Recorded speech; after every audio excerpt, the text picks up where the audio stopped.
자, 2차 모의고사 해설 시작하도록 하겠습니다. 자, 1번 문제 볼게요. 자, 국제사회 문제가 갖는 특징으로, 보기 어려운 것은 이라고 되어 있는데요. 자, 첫 번째, 피해에 따른 적절한 보상 절차가 마련되어 있다. 라고 했는데, 안타깝게도 마련되어 있지 않습니다. 정답은 1번이 되겠네요. 자, 예를 들어서요, 여러분, 중국에서 미세먼지가 불어가지고 우리가 피해를 본다 해서 우리가 중국한테 손해배상을 요구할 수 없죠. 그렇죠? 자, 그 다음에 2번, 포괄적인 다수에게 무차별적 영향을 미친다. 맞고요. 자, 코로나 사태 생각하면 되죠. 코로나 사태 우리나라에서 시작된 게 아니었죠. 문제에 따라 그 영향력이 다음 세대까지 이어질 수 있겠습니다. 특히 환경 문제 같은 경우엔. 4번, 국경을 초월해서 발생하므로 특정 국가만의 문제라고 볼 수 없다. 정답 1번. 자, 어렵지 않은 문제였어요. 자, 넘어가겠습니다. 헌법 제8조의 내용이네요. 제8조의 내용인데, 자, 쭉 있고, 자, 정당 활동은 민주적이어야 하고, 예, 참여에 필요한 조직을 가져야 하고, 정당은, 자, 여러분, 중앙당과 그 다음에 특별시 광역시 도에 소재하는 시도당으로 구성이 됩니다. 자, 그 다음에 정당은 중선관위 등록을 해야 되고요. 자, 요게 좀 중요합니다. 정당은 5개의 시도당을 가져야 합니다. 우리나라는 지역정당을 인정하지 않아요. 우리나라 정당법에 의하면 지역정당을 인정하지 않는다. 자, 시도당은 1000인 이상의 당원을 가져야 하고요. 자, 규정에 의한 법정당원 수에 해당하는 수의 당원은 당의 시도당의 관할구역내에 주소를 두어야 한다. 오케이. 자, 1번 보도록 하겠습니다. 자, 정당의 난립을 방지하기 위한 것이다. 맞죠? 그래서, 자, 일부 지역을 지지 기반으로 하는 정당을 용인하지 않고, 또, 한 10명 모여갖고 우리 하나의 정당이다 이렇게 주장할 수는 없고, 그쵸? 자, 이러한 시스템을 갖추고 있어야 됩니다. 그래서 군소정당의 난립을 방지하기 위한 규정이 정당법에 있는 거다. 라고 보시면 되시겠고요. 그 다음에, 지역정당의 설립을 배제하기 위한 것이다. 이것도 맞습니다. 세 번째, 정당은 민주적 기본 질서를 준수해야 된다. 그래서 우리나라는 헌법재판소에서 위헌정당 해산심판이라는 것을 할 수가 있죠. 그렇죠?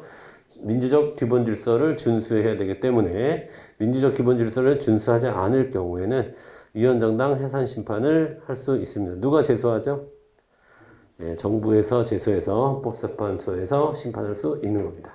4번, 국가의 권력기관을 균형에 맞게 배치하기 위한 것이다 라고 했는데 4번이 틀렸습니다. 먼저 여러분, 권력기관이라는 표현, 자, 정당은 권력기관이 아닙니다. 자, 정당은 우리가 비공식적 정책결정 참여자라고 얘기하는 비공식적이에요. 자, 비공식적 정책결정 참여자고, 자, 다만 정당은 권력기관을 구성할 수 있는 사람들, 즉 후보자를 배출할 뿐이지 그 자체가 후보자 배출의 기능을 담당하죠. 유일하게 뿐이지 정당 그 자체를 권력기관이라고 보지 않습니다. 우리 국민들이 공식적으로 어느 한 정당에게 권력을 줘본 적이 없어요.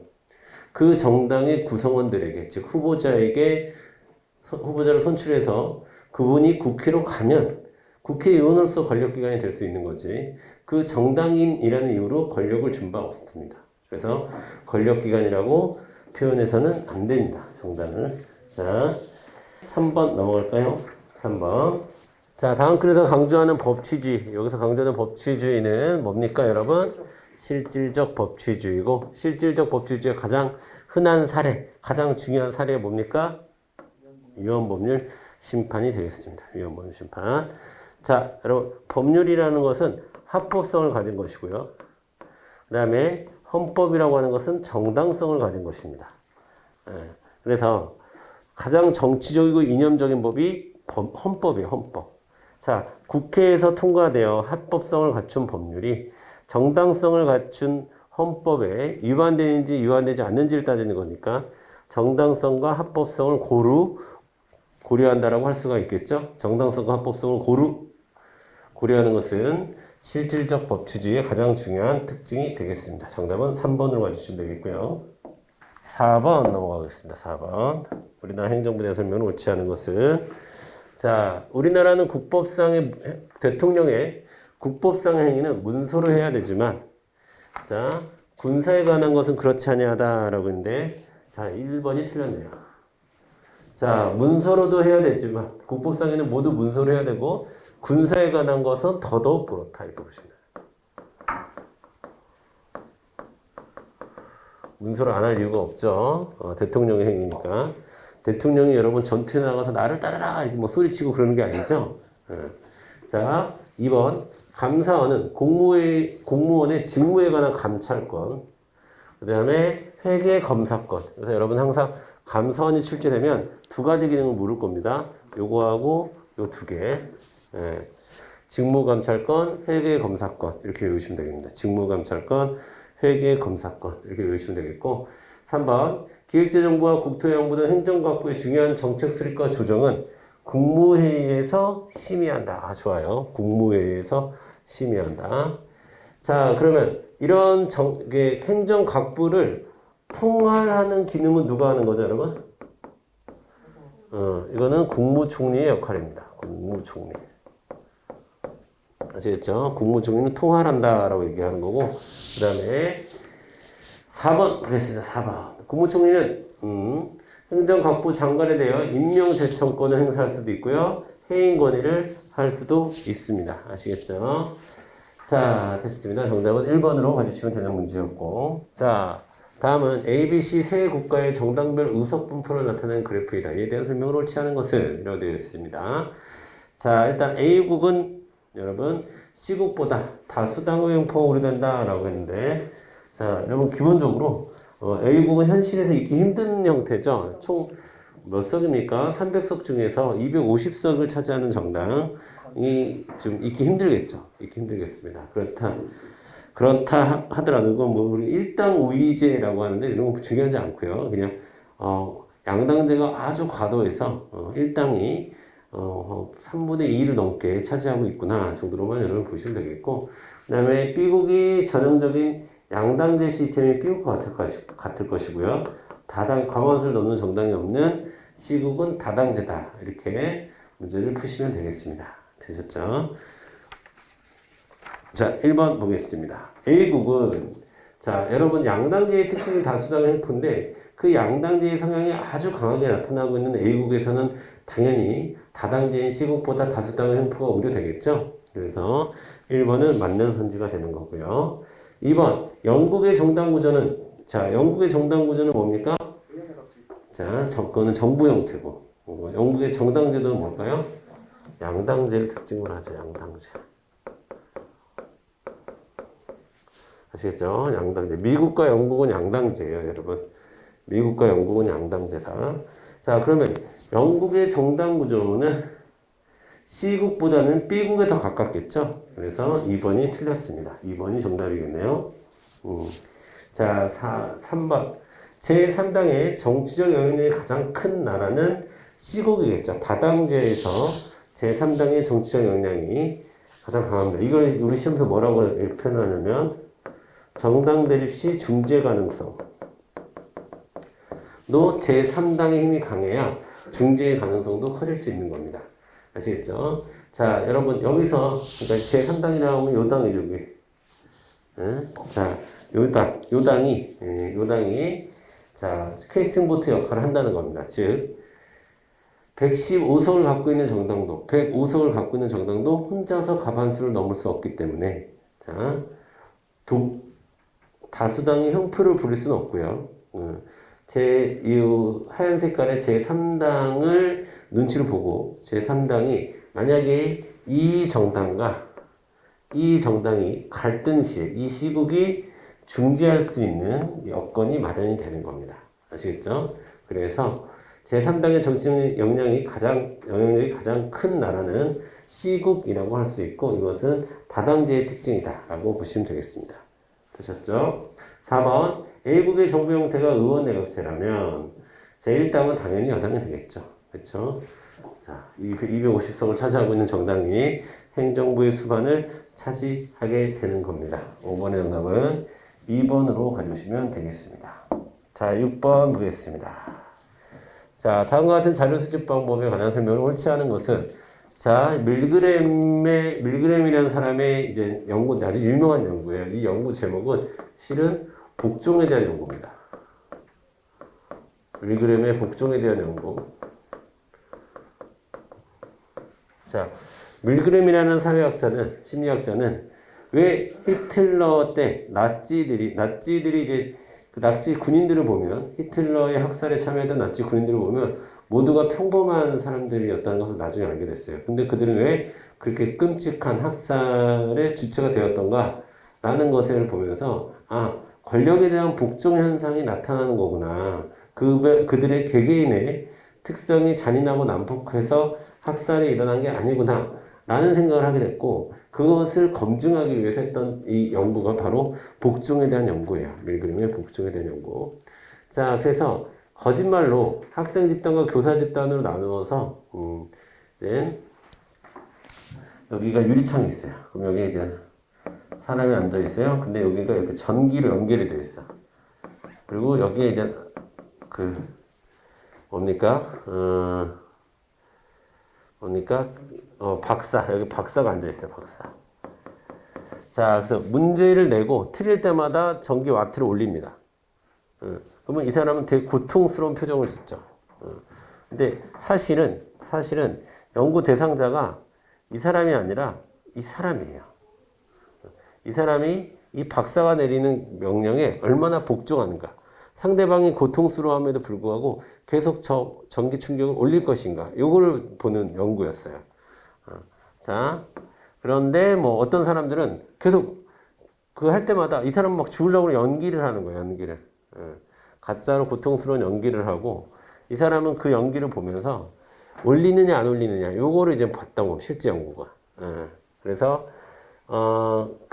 근데 이제 이 연구를 통해서 이 사람이 실제 내 눈앞에서 죽을 것 같은 표정을 짓고 제발 살려달라고 애원을 해도 박사가 올리라고 하면 다 올리더라는 거예요. 아, 나치 시대의 군인들도 이렇겠구나. 나의 책임이 아니라 상관에서 명령을 내린 거니까 그렇게 한 거였겠구나. 이런 결론을 이제 내리게 되는 그런 연구였는데 문제는 뭐냐면 이 사람들이 그 위에 굉장히 정신적인 고통을 호소한 바 있습니다. 전기 충격을 줬던 사람들이. 자, 그런 연구예요. 그런 연구고 1번 보겠습니다. 자, 물론 이거는 자료 수집 방법 중에 어디에 해당합니까? 실험법. 완벽하게 세팅된 실험법을 사용한 거죠. 자, 그리고 실험 과정에서 다른 변인의 개입을 철저히 통제하기 어렵고 통제된 상황에서의 실험 결과를 일상생활에서 그대로 적용하기는 좀 곤란하다라는 단점이 있습니다. 그래서 실험법이 질문집보다는 일반화가 상대적으로 좀 어렵습니다. 우리 인생은 그리고 또 우리가 사는 세상은 실험실과 다르기 때문에 일반화에 어렵다 이렇게 보시면 되겠고 2번 실험 자체가 연구 대상자에게 주는 영향을 항상 고려해야 된다. 그러니까 이들이 받았던 어떤 정신적이고 심리적인 그런 충격들 내가 상대의 고통을 보고도 계속 전기를 올리는 사람이었구나. 3번 자 인위적으로 실험 상황을 만들어 실험 집단에 대한 처치 실험이나 처치나 같은 표현이에요 여러분. 자, 일단 변화를 살펴본다 맞고요. 4번. 엄격한 실험을 위해서 실험 집단과 통제 집단의 실험에 대해서 사전 허락을 구해야 될 필요가 있습니다. 왜냐하면 실험법은 항상 어떤 문제를 발생시킬 수 있으니까요. 윤리적 문제가 발생할 수 있기 때문에 항상 사전 허락을 구하는 것은 필요하다라고 보는 거고 정답은 4번으로 가주시면 되는 문제였습니다. 자, 되셨고 7번 보겠습니다. 제시문의 밑줄 친 부분을 설명한 것으로 가장 옳은 것은 자 1번부터 보도록 하겠습니다. 대학교는 1차적 사회기관, 2차적 너무 쉽다 이거는 그쵸? 2차적 사회기관이죠. 자, 우리 세 개 항상 외워야 된다고 했죠? 가족, 학교, 직장. 자, 가족은 1차, 2차, 1차, 공식, 비공식, 비공식.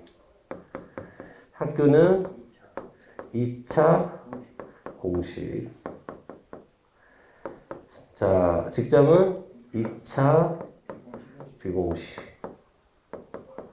1차 공식은 없는 거예요. 요 세 개 꼭 항상 외우고 계셔야 됩니다. 자, 그 다음에 교수들의 친선 배구 모임은 비공식 조직이다. 정답은 2번이겠네요. 그렇죠? 정답은 2번입니다. 자, 비공식 조직은 두 가지 특징이 있어야 돼요. 첫 번째 특징은 공식 조직 내부에 위치해야 된다. 두 번째 특징은 자발적 결사체여야 해요. 그래서 자, 비공식 조직을 공식 조직 내부에 위치하는 자발적 결사체다. 이렇게 이야기를 해 주시면 되겠습니다. 자, 그래서 제가 지난번에도 한번 그림을 그려드렸던 것 같은데 잊지 마시고, 자, 지우고 다시 한번 그려볼게요. 지우고. 자, 일단 정답은 2번이고요. 먼저 이익사유가 있죠. 이익사유가 이렇게 이익사유가 있으면, 자, 이익사유가 있으면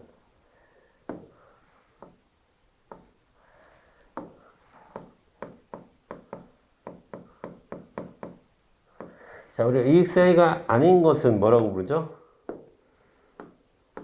공동사회라고 그러죠. 공동사회에 해당하는 것은 세 가지밖에 없다고 그랬어요. 가족, 친족, 민족. 족자 들어가는 거 빼놓고는 다 이익사회다. 이렇게 보시면 되겠고, 그럼 이익사회 안에, 자, 모든 자발적 결사체는 이익사회에 해당합니다. 그렇죠? 자, 그러면 이익사회인데 자발적 결사체가 아닌 대표적인 것이, 자발적 결사체라는 것은 가입과 탈퇴가 자유로워야 되고 민주적으로 운영되어야 되고 취미나 공통의 관심사에 따라 모여야 되는 것을 우리가 자발적 결사체라고 하는데, 자, 자발적 결사체가 아닌 이익사회는 뭐가 있냐면 대표적인 게 학교와 회사를 들 수 있습니다. 아시겠죠? 우리가 어떤 회사에 일하고 싶다고 해서 막 가입이 자유로운 건 아니잖아요. 그렇죠? 자, 그 다음에 자, 모든 비공식 조직, 즉 공식 조직 내부에 위치한 자발적 결사체니까 비공식 조직도 자발적 결사체에 들어가는 겁니다. 자, 그러면 대표적으로 자, 자발적 결사체인데 비공식 조직이 아닌 거 세 가지. 시작. 정당, 이익집단, 시민단체. 요 세 가지가 대표적인 자발적 결사체이면서도 비공식 조직이 아닌 것이에요. 비공식 조직은 회사 내 동호회를 얘기하는 것이고, 자, 여기서도 학교 내에, 대학교 내에 교수들의 친선 배구 모임이 있으니까, 그렇죠?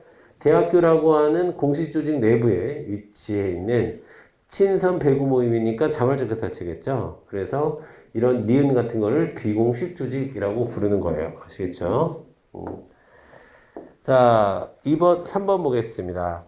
자, 막상 뛰자니 공에 대한 두려움도 있어 망설여진다라고 하는 것은, 자, 디귿, A 교수는 그날만 되면 고민이 많아진다. 이런 거는 내면적 갈등이에요. 즉, 사회 역할이라고 하는 것은 사회적 기대를 역할이라고 하는 겁니다. 사회적 기대가 충돌해야 되는데, 이건 사회적 기대가 충돌하는 게 아니라 단순한 내면적 갈등, 심리적 갈등이 불과한 겁니다. 누구도 이 사람에게 배구를 하기를 원하는 그런 사회적 기대는 존재하지 않습니다. 자, 4번. 하늘이 금방 흐려지니 금방이라도 소낙비가 내릴 것 같았다. 라는 것은, 자, 자연현상인 거 맞죠? 하지만 자연현상은 확률성의 원리가 아니라 확실성의 원리. 개연성의 원리가 아니라 필연성의 원리가 작동하는 거죠. 자, 때문에 이 뒷부분이 틀렸습니다. 그래서 정답은 2번이 되고 나머지는 틀린 선지가 되겠습니다. 여러분들은 요거를 잘 정리해 주세요. 요거를. 8번 가겠습니다. 가와 나의 문화 변동을 설명하기에 적합한 개념이 다르게 짝지어진 것은 이라고 되어 있습니다. 자, 먼저. 자, 문화가 없었던 북미 체로키 인디언이 유럽인의 문자 생활에서 아이디어를 얻어서, 자, 유럽인의 문자 생활이 들어왔겠죠. 그것을 뭐라고 합니까? 전파되었다라고 해야죠. 전파. 자, 전파된 이후에 아이디어를 얻어서 세쿼야 문자를 만들었다고 합니다.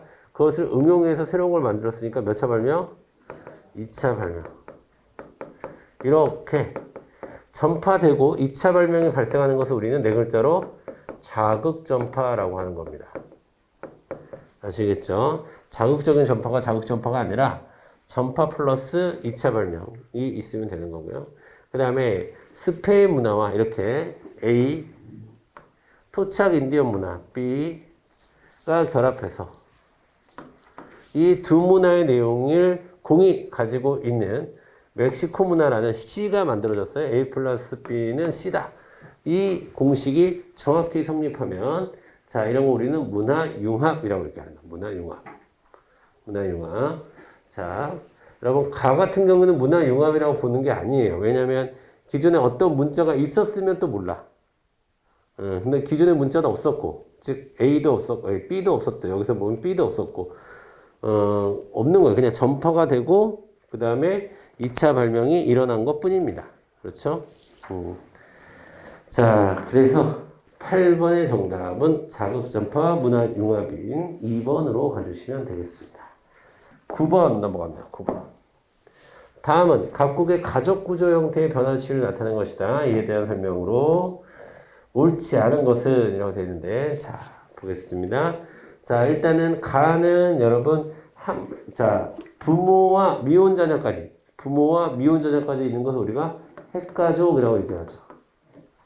그렇죠? 그 다음에 부모와 결혼한 부부와 그 다음에 또는 결혼한 부부의 자녀까지를 함께 있는 것을 우리가 확대가족이라고 합니다. 자, 사실 이 문제의 포인트는 여기에 있는 겁니다, 여러분.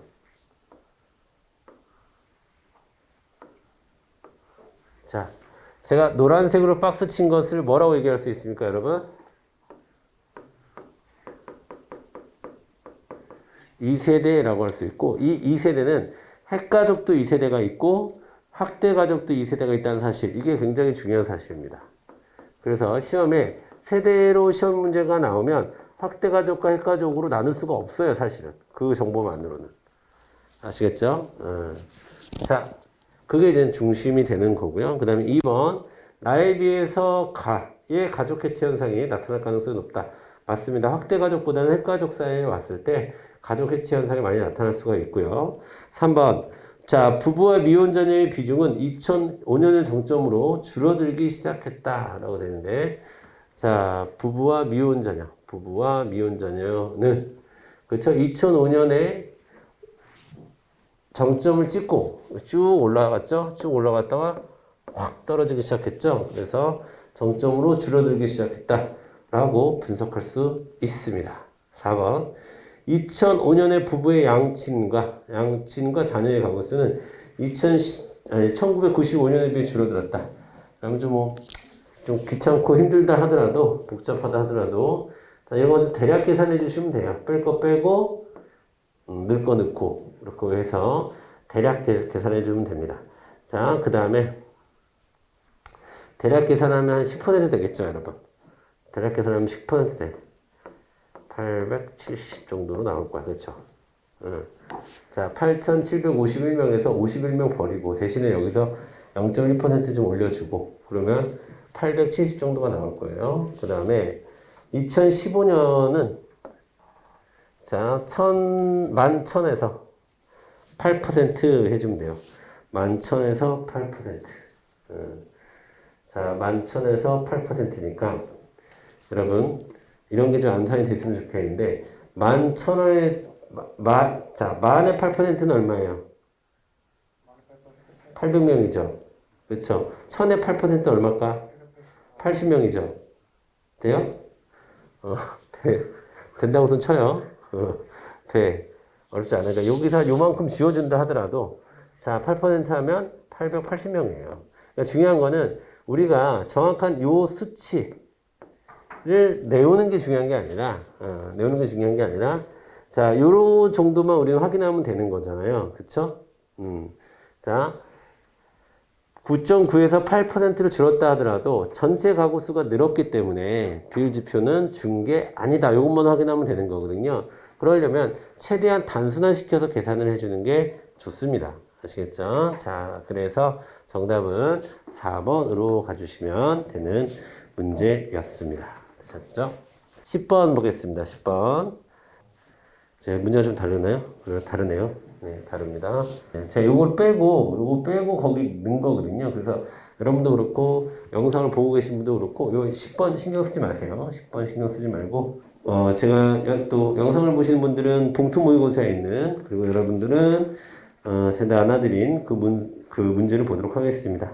자, 다음과 같은 현상에 관한 특성으로 가장 옳은 것은 갑극의 학생들은 친구를 만났을 때 손을 흔들어 인사하지만 교사를 만났을 때는 고개를 숙여 인사합니다. 왜냐하면 웃 어른에게는 격식을 갖추어 행동하는 것이 바람직하기 때문입니다. 어렵지 않죠? 네, 여러분 인사하는 거 사회현상이에요? 자연현상이에요? 사회문화현상이고 사회문화현상은 당위법칙이 적용되는 거죠. 자연현상이 존재 법칙이고요. 나머지 확실성, 몰가치성, 자, 그 다음에 이런 것들은 1번과 2번은 자연현상의 특징이고요. 자연현상의 특징이고 4번은 자, 사회문화현상에도 자연현상에도 모두에게 적용되지 않는 선지가 되겠습니다. 사회문화현상도 자연현상도 모두 인과관계를 가지고 있긴 합니다. 다만 사회문화현상이 좀 더 자연현상이 좀 더 필연적이고 사회문화현상은 개연적이다. 이렇게 우리가 이야기를 할 뿐이지 인과관계는 성립을 한다. 그러니까 우리가 연구라는 걸 할 수가 있어요. 사회를 대상으로. 자, 그 다음에 11번 보도록 하겠습니다. 자, 비교의 원리에 대해서 옳은 것은 자, 한 나라에서 A 상품을 생산하기에 포기하는 재화의 양이 많다면 비교의가 있는 것이다 라고 했는데 틀렸죠. 여러분, 자, 보세요. 비교 우위를 가지는 것은 자, 상대적으로 기회비용이 어떻다는 거예요? 기회비용이 작다는 뜻이에요. 그리고 우리는 이 기회비용이 작은 재화를 특화 생산하죠. 그리고 수출하기도 하고요. 자, 그래서 비교율을 가진다, 기회비용이 작다, 특화 생산한다, 수출한다. 모두 같은 표현이라고 했습니다.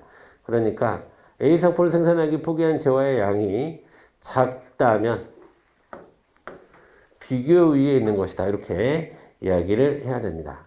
2번, 한 국가에서 생산하는 상품의 기회비용이 다른 나라보다 높은 경우, 이것도 똑같은 말이죠. 낮은 경우 비교 위에 있는 것이다. 그 다음에 비교에 따라 생산과 무역을 하면 두 나라 모두 더 많은 재화를 소비할 수 있다. 정답 3번. 네. 자, 기회비용은 여러분 비교유는 기회비용에 따라서 교육이 이루어진다라고 하는 무역 발생 이론이고요. 자, 비교유에 따라 만약에 두 기회비용이 작은 쪽에서 생산을 하게 되면 더 많은 재화를 소비하게 되는 결과를 낳습니다. 그래서 정답은 3번이 되는 거고요. 4번 각국의 비교를 가진 재화나 서비스 생산에 특화하고 무역을 통해서 서로 교환할 때 절대 우위를 가진 나라가 이익을 얻게 된다라고 하는데 절대 우위를 가진 나라가 아니라 비교 우위를 가진 모두가 비교 우위를 가진 양국 모두 이익을 얻게 되는 겁니다. 아시겠죠? 절대 우위를 가진 나라가 아니라 양국 모두 이익을 얻게 됩니다. 그래서 교육이 성사되는 것이죠. 자, 12번 가겠습니다. 12번. 자, XJ의 매출액이 원래 500원이었어요. 자, 500억 원이었어요.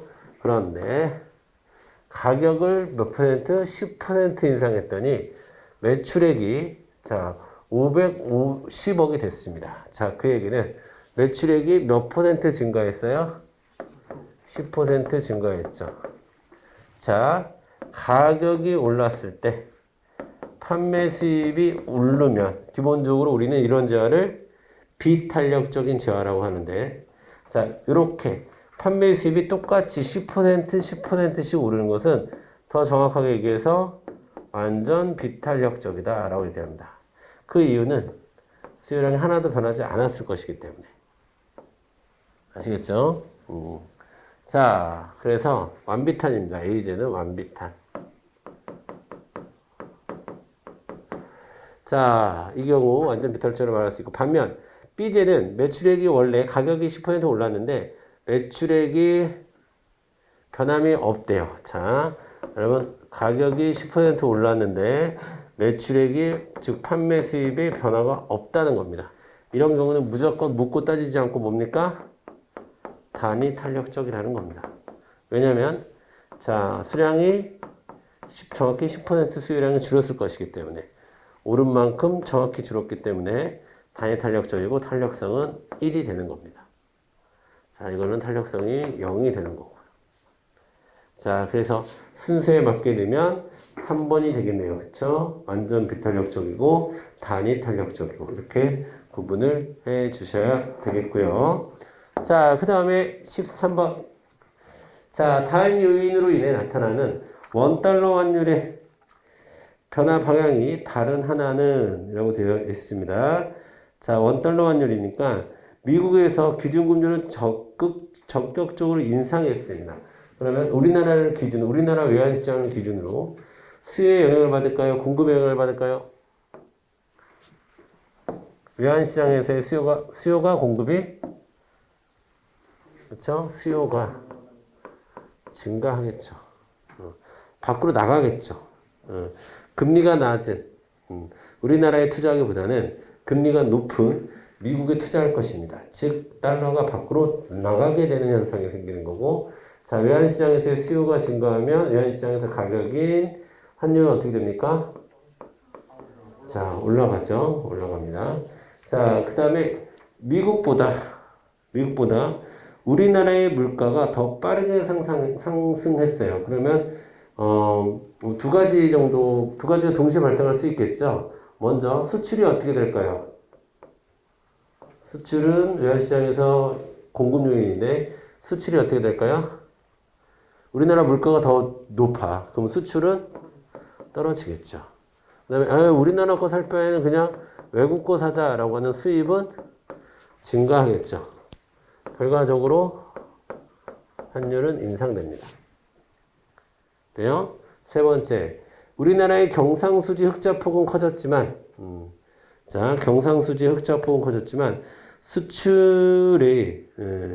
수출보다 수입이 더 크게 줄어들었다라고 되어 있으면, 자, 그 얘기는, 자, 어쨌든 여러분 우리나라에서 수입이 크게 줄었다는 거잖아요. 그쵸?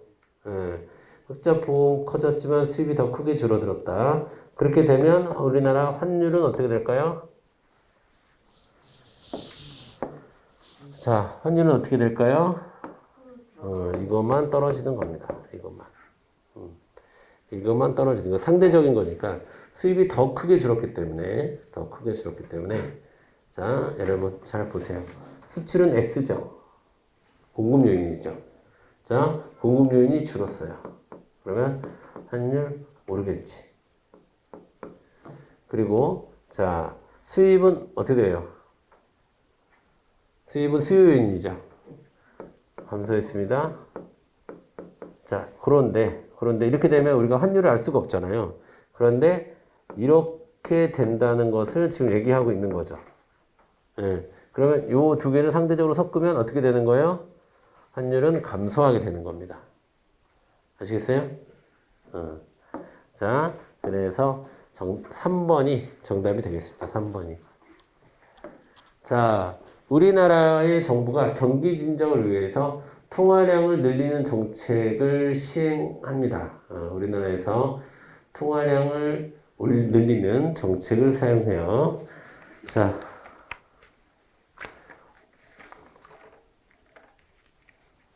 자, 우리나라에서 통화량을 늘리는 정책을 사용하면, 자, 일단 복잡하게도 이야기할 수 있는데 가장 간단하게 이야기하면 우리나라에서 통화량이 늘어났다는 것은 우리나라의 화폐 가치가 어떻게 된다는 거예요?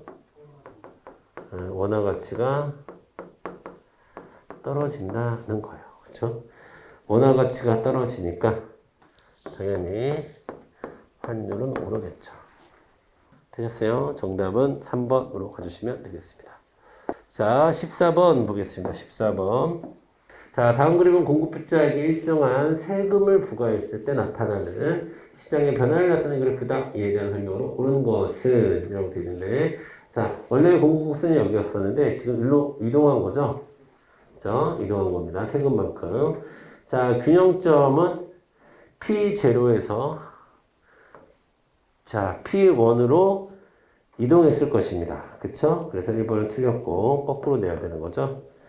그 다음에 2번 세금 부과 전 공급의 총 판매 수입은 자 여러분 사각형 0에서 Q2가 아니라 0에서 Q0 그 다음에 이렇게 표현해야 돼요. 0에서 P0 죄송합니다. P0 P0에서 2까지 자 2에서 Q0까지 이렇게 표현해야 되죠. 세금 부과 전이니까 그렇죠? 자, 요거는 정확히 뭐예요? 세금 부과 후 총 판매 수입의 사각형. 즉, 요 사각형을 얘기할 때 이런 식으로 얘기하는 겁니다. 그 순서대로 이렇게. 아시겠죠? 자, 3번 보겠습니다. 3번. 세금 부과 후, 자, 삼각형 ABC만큼 수요자는 손해를 본다라고 했는데, 자, 여러분. 자, 손해를 보는 건, 이거는 이 부분은 날아가는 거고요. 이 부분은 날아가는 거고. 자, 정확하게 세금 부과 후 수요자가 손해를 보는 크기는 이 크기가 되는 거예요. 이 크기가 되는 거고, 그 다음에 요걸 나눠볼까요? 요거를. 요만큼은 정부가 가져갈 것이고, 요만큼은 사회적 후생 손실로 사라지게 되는 거고. 그렇죠? 자, 그래서 세금 부과 후 삼각형 ABC만큼 수요자는 손해를 본다라는 말도 틀렸습니다. 자, 그 다음에 세금 부과 후 가격은 P0에서 P1으로 상승해서 할 것이고 거래량은 Q0에서 Q1으로 감소를 하게 될 것입니다. 그러니까 정답은 4번으로 가주셔야 됩니다. 자, 여러분이 1번, 2번, 3번에서 헤맸다 하더라도 기본적으로 조세부가 되면 여러분 가격은 상승하고 시장 거래량은 감소한다는 사실을 잊지 않으셨으면 좋겠습니다. 그로 인해서 뭐가 발생한다? 사회적 후생 손실이 발생한다. 라는 거 잊지 마시고 또 여러분 조세가 부과되면 좀 깊게 들어가면 조세가 부과되면 자 조세 부과했다는 가격 변화분 있죠.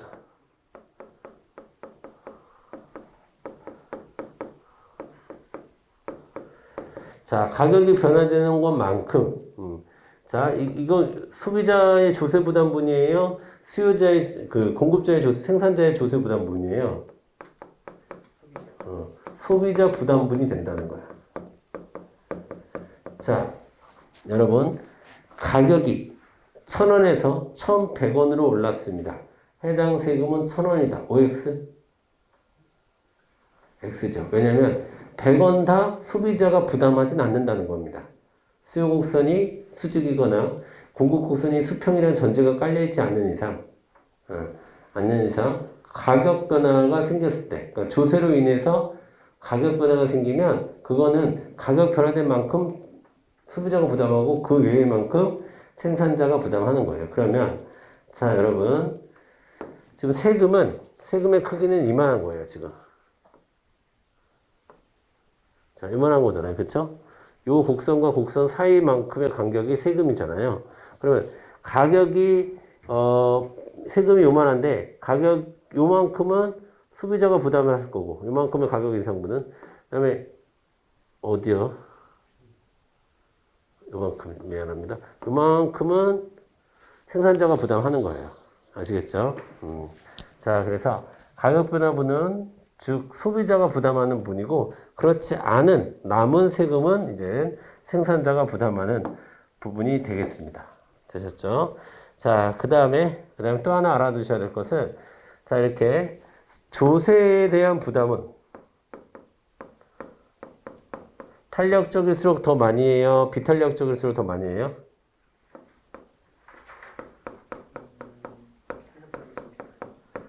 탄력적일수록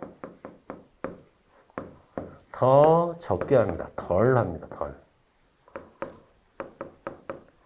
자, 탄력적일수록 조세 부담을 덜 하고 비탄력적일수록 조세 부담을 더 많이 하게 됩니다. 상대적으로. 이것도 알아두셔야 되고. 그 다음에 지금 우리가 얘기하고 있는 세금 무슨 세금이에요? 비례세, 간접세, 부가가치세를 얘기하는 거죠. 왜냐하면 간접세라는 게 뭡니까? 납세자와 담세자가, 즉 세금을 내는 사람과 담세자가 일치하지 않는다는 겁니다. 지금 세금을 내는 납세자는 공급자예요. 근데 세금에 대해서 부담하는 것은 소비자도 부담하고 공급자도 부담하는 거죠. 자, 이런 세금 우리가 간접세라고 얘기합니다. 이런 현상을 조세 전가라고도 얘기를 하는 겁니다. 아시겠죠? 정답은 4번으로 가주시길 바라고요. 그 다음에 15번 가겠습니다. 15번.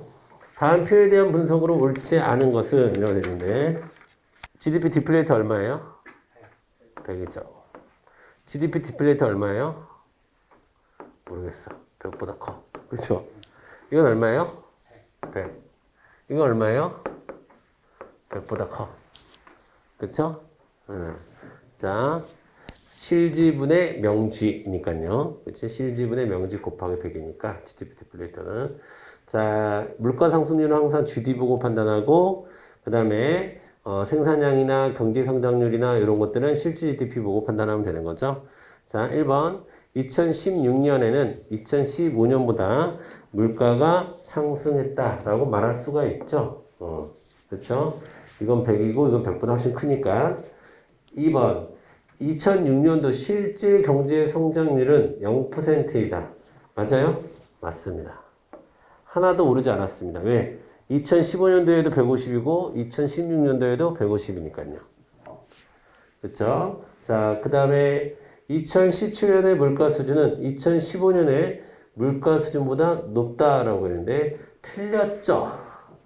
2015년의 물가 수준도 100이고 2017년의 물가 수준도 100입니다.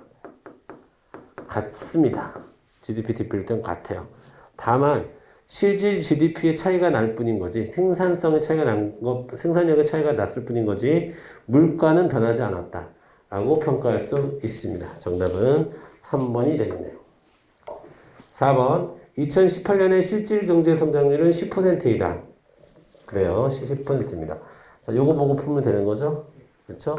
200분의 220 마이너스 200 곱하기 100. 이거 10분의 1 나올 거예요. 그쵸? 그러면 10%. 오케이? 자, 됐습니다. 이렇게 풀어주시면 되겠고요. 자, 좀 빠르게 갈게요. 16번 가겠습니다. 자, 갑은 할아버지가 물려주신 고가의 도자기를 시중에서 거래되는 금액을 받고 우리에게 매도하기로 하는 계약을 직접 체결해야 했다. 자, 일단 갑 뭡니까? 미성년자죠? 자, 미성년자입니다. 미성년자. 그렇죠? 자, 그리고 직접 체결했어요. 그러면 갑이 혼인을 한 상태라면 갑의 부모는 계약을 취소할 수 있다라고 하는데 만약에 혼인을 했다면 갑이 혼인을 했다면 갑은 어떤 상태에 있는 거예요? 성년의제 상태에 있는 거고 성년의제 상태는 민법상의 행위 능력 인정해요? 인정하지 않아요? 인정합니다. 인정합니다. 제한 능력자라고 보지 않습니다. 민법상의 권리 부정합니다. 자, 그러니까 자, 계약을 취소할 수 있다라고 하는 게 아니라 계약을 취소할 수 없습니다. 성인이 한 것이기 때문에. 자, 여러분, 갑이 성년이 되었다는 얘기는 갑의 부모는 뭐가 사라졌다는 뜻이에요? 친권이 사라졌다는 거죠. 한 번 성년이 된 사람은 미성년으로 돌아갈 수가 없어요. 한 번 잃어버린 친권도 다시 찾을 수는 없습니다. 아시겠죠? 2번 보겠습니다. 자, 미혼에 갑이 부모의 동의 없이 계약을 체결했다면 갑의 부모는 계약을 취소할 수 있습니까? 예. 미혼의 갑이라면 제한 능력자이기 때문에 취소할 수 있습니다. 3번 미혼의 갑이 부모의 동의 없이 계약을 체결했는데 갑은 부모의 동의를 받아야만 계약을 취소할 수 있나요? 그렇지 않아서 혼자서도 취소할 수 있습니다. 이 부분이 잘못됐죠. 자, 그 다음에 4번 미혼의 갑이 부모와 인감도장을 동의서를 위조하여 그뒤 갑의 부모가 계약에 동의한 것처럼 믿게 했다면, 즉 뭐가 있어요? 자, 사술이라는 게 있죠. 사술. 우리말로 얘기하면 속임수. 자, 사술에 의한 행위는 뭐의 대상이 됩니까? 취소권 배제의 대상이 됩니다. 그래서 모두 계약을 취소할 수 없게 되는 상황에 이르릅니다. 그래서 정답은 4번으로 가주시면 되겠습니다. 아시겠죠? 자, 그 다음에 17번. 자, 국민참여재판은, 자, 국민참여재판에 참여하는 사람을 우리가 배심원이라고 하는데요. 자, 배심원은 유무죄 판결뿐만 아니라 양형제시까지도 할 수 있다는 게 우리나라 국민참여재판의 특징이다. 정답 1번. 2번. 민사재판. 자, 이런 거 나오면 안 되죠. 여러분, 국민참여재판의 세 가지 기본 조건. 자, 민사, 형사, 형사. 합의부, 단독부, 합의부. 그 다음에 누구의 신청? 피고인의 신청. 요 세 가지가 기본적으로 전제에 깔려 있어야 돼요. 국민참여재판을 가기 위해서는. 자, 그러면 피고인의 신청이 있음에도 불구하고 할 수 없는 경우가 있어요, 없어요?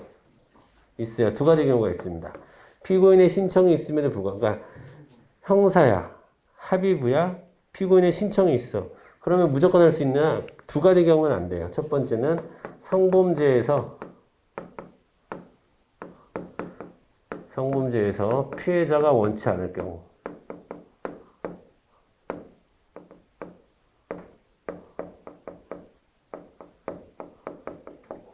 그 다음에 공범이 있는데, 공범 중, 공범들이 공범의 합의가 없을 경우.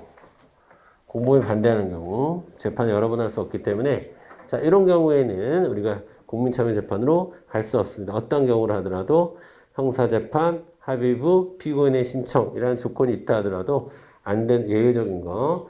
3번 법에 대한 전문 지식이 있는, 법에 대한 전문 지식이 있으면 오히려 더 안 좋아요, 여러분. 아시겠죠? 그냥 만 20세 이상의 국민들이 무작위로 랜덤하게 될 수 있는 겁니다. 4번 1심에서 무죄 판결이 선고되면 검사는 일사부재리의 원칙에 따라 항소할 수 없다라고 했는데, 여러분 국민참여재판도 3심제 적용돼요. 3심제 적용됩니다. 그래서 여기서 맞는 거는 1번밖에 없네요. 자, 그 다음에 18번 가겠습니다. 자, 사용자가 임금을 제때 지급하지 않았어요. 근로자가 구대받을 수 있는 절차에 대한 설명을 옳지 않은 것은, 자, 첫 번째, 노동부에 진정서를 제출할 수 있어요, 당연히. 자, 고소사실이 인정되면 노동부는 사용자가 체납된 임금을 지급하라는 명령을 내릴 수 있습니다. 임금을 계속 체납할 경우 사용자에 대해서 형사처벌도 할 수 있어요. 다만 형사소송을, 여러분 강제 집행은 형사소송이 아니라 민사소송에서 등장하는 절차입니다. 그래서 4번이 틀렸네요. 자, 됐죠? 19번 갑니다. 19번. 19번. 자, 범죄의 성립 요소에 대한 사례로 옳지 않은 것은 이렇게 되는데, 자, 여러분 저주한다고 해서 행위가 있어야 되는 거지 저주한다고 해서 구속 요건이 해당되진 않습니다. 자, 정답은 1번이 되겠고요. 2번, 동일 복싱 경기 중에서 상대를 실신시킨 경우, 자, 이런 경우는 두 가지. 정당 행위로도 볼 수가 있고요.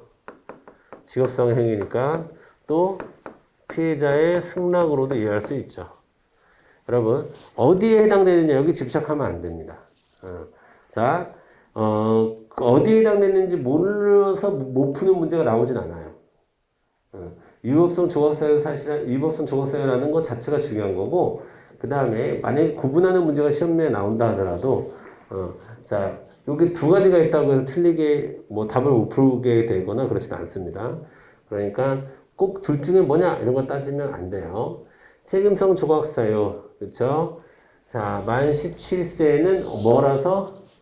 형사 미성년자라서. 우리 책임성 조각사유 또 하나 뭐 있죠?